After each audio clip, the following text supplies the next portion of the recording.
आंतरिक शत्रुओं पर नियंत्रण। शिवाजी महाराज ने रामेश्वर के मंदिर में स्वराज्य की स्थापना की। स्वराज्य का अर्थ है अपना राज्य। शिवाजी महाराज के चारों ओर 12 मावल के मावली इकट्ठे हुए। शिवाजी महाराज जो कहते वे वही करते। वे ऐसा मानते थे, जीना है तो स्वराज्य के लिए और मरना है तो स्वराज्य के लिए। वे सीधे साधे मराठा थे। शिवाजी महाराज उन्हें प्राण प्रिय थे, परंतु ऐसे भी कुछ लोग थे जिन्हें शिवाजी महाराज के कार्य से ईर्ष्या होती थी। ऐसे लोगों पर नियंत्रण रखना शिवाजी महाराज के लिए आवश्यक हो गया था। खंडोजी और बाजी घोरपड़े नामक मराठा सरदार आदिल शाह की नौकरी में थे। आदिल शाह ने उन्हें शिवाजी महाराज के विरुद्ध भड़काया। कोडाना प्रदेश में उन्होंने बड़ी अराजकता फैला दी थी, मगर शिवाजी महाराज ने उनकी दाल न गलने दी। उन्होंने उन्हें वहां से मार भगाया। फलटन के बजाजी नायक निंबालकर शिवाजी महाराज के साले थे। शिवाजी महाराज को उनके विरुद्ध लड़ना पड़ा, फिर भी निंबालकर घराने के अन्य व्यक्ति शिवाजी महाराज के साथ रहे। शिवाजी महाराज के सूपे परगना में उनका एक रिश्तेदार संभाजी मोहिते था। उसने भी शिवाजी महाराज के विरोध में कार्रवाइयां शुरू की। शिवाजी महाराज ने सूपे परगना में जाकर उसे बंदी बना लिया और उसे कर्नाटक राज्य में भेज दिया। शिवाजी महाराज कर्तव्य के आगे रिश्ते नातों को नहीं मानते थे। जावली के चंद्रराव मौर्य। शिवाजी महाराज के कार्य की महानता को सभी मावलों ने स्वीकार किया। उनका नाम चारों ओर गूंजने लगा। शिवाजी महाराज प्रजा के राजा बन गए, किंतु यह बात कुछ लोगों की आंखों में खटकती थी। जावली के मौर्य ऐसे लोगों में से एक थे। मौर्य जावली के जागीरदार थे। उनकी जागीर रायगढ़ से कोयना घाटी तक थी। वे बीजापुर के आदिल शाह के जागीरदार थे। आदिल शाह ने उन्हें चंद्रराव की उपाधि दी थी। जावली के जंगल बड़े घने थे। वहां दिन में भी सूर्य की किरणों का प्रवेश नहीं होता था। उसमें बाघ, भेड़िए, भालू आदि जंगली जानवर रहते थे।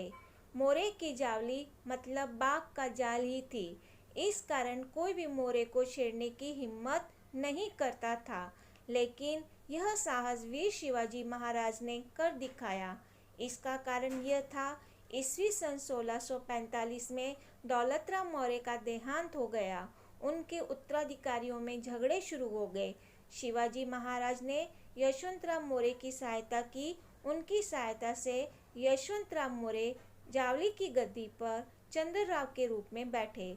उस समय यशवंतराव ने शिवाजी महाराज को नजराना देना स्वीकार किया, उनके कार्य में सहायता देना भी स्वीकार किया, परंतु गद्दी पर बैठते ही वह सब कुछ भूल गया।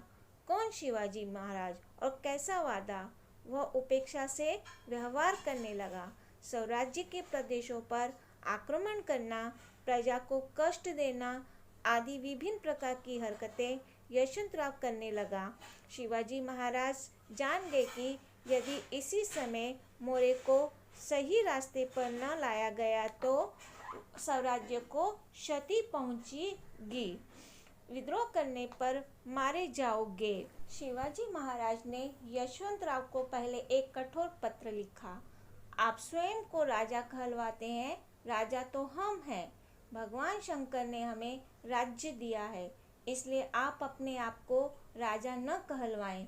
यशवंतराव मौर्य ने उद्दंडता से उत्तर दिया, आप कल राजा बने हैं, आपको राज्य किसने दिया?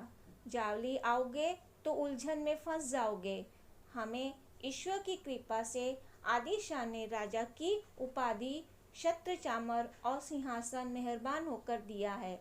यदि आप यहाँ आएंगे तो परिणाम बुरा होगा। शिवाजी महाराज ने उसे चेतावनी दी।